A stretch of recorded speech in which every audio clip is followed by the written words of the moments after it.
Certainly, I would say the single most controversial decision that you've made as president of the NCAA, I'm sure you would agree, was to institute those penalties in the Penn State case. Our goal is not to be just punitive, but to make sure the university establishes an athletic culture and daily mindset in which football will never again be placed ahead of educating, nurturing, and protecting young people.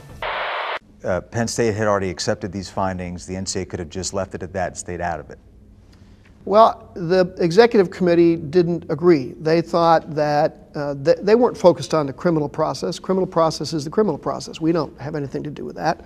What the executive committee was worried about was that the behavior around all of this, as outlined in that report and agreed to by the university, was clearly so orthogonal to, antagonistic to all the values of intercollegiate athletics and the values that are codified in the NCAA's constitution that they couldn't stand back and not act. Penn State's behavior and the actions taken by the president and by the board clearly were considerations among all of us in not applying the death penalty. So had Penn State not been as forthright and open about this, had Penn State not been as decisive as they were, I don't know what the outcome would have been. We did not take any action on that Freeh report. It's open for anybody's interpretation. It's the football's fault. That's basically what you've said. Well, no, I think that would be a wrong conclusion. Well, the reverence for Penn State football permeated every level of the university. Yes. That's from the consent decree. Yes. So you've laid it at the foot of the way people basically genuflected in front of Joe Paterno's program.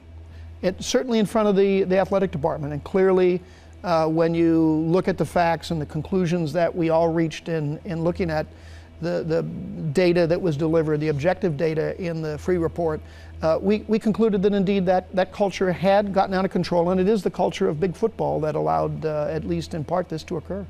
Here we had what everyone agrees is awful behavior going on, at least in part in connection with the football program and the athletic department. Had a incredibly thorough investigation that the university itself had accepted, much greater and much more detailed than our enforcement staff could ever have generated. The board of Penn State said, and we are ordering everybody in Penn State to turn over everything these people ask for. They did in fact have subpoena power, at least inside the institution. Now, no university has ever done that, and was likely to do it again to an outside investigator, just say, you can look anywhere and you can dig up anything you want. So along comes Penn State with this huge report.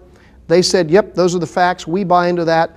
There really wasn't any utility in dragging out for another year or two, think about how long that case would have lasted, an investigation that would have yielded no more information than what was already in front of the executive committee. We made clear that we had really two options in front of us: to go down this road, this consent decree model, or to launch a traditional investigation, and the time and energy, of course, that would consume for all parties with an unknown outcome. Our lawyers have used the term, quote, cram down, where Emmert, the man who, quote, negotiated, unquote, with our president, Rod Erickson, essentially said, you sign this agreement or you have the death penalty. You'll play no football for 4 years. Also, Mr. President, you're not allowed to tell the Board of Trustees that you're going to do this, because if you tell them and it leaks out, we'll settle for nothing less than 4 years of winds of October and November blowing through your empty Beaver Stadium.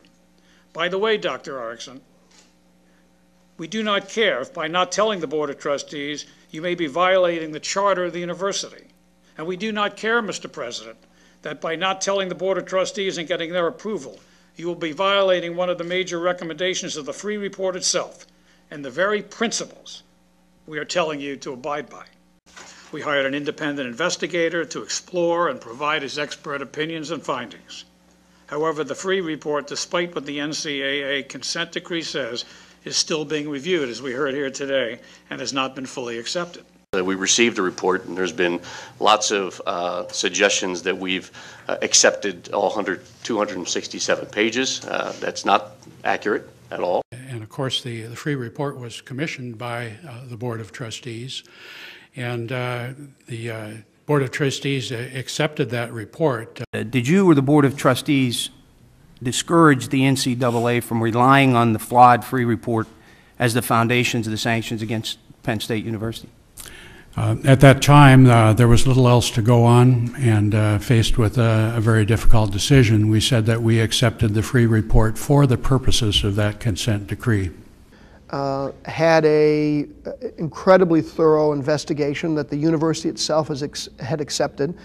That's not accurate at all. And we said that we accepted the Freeh Report for the purposes of that consent decree.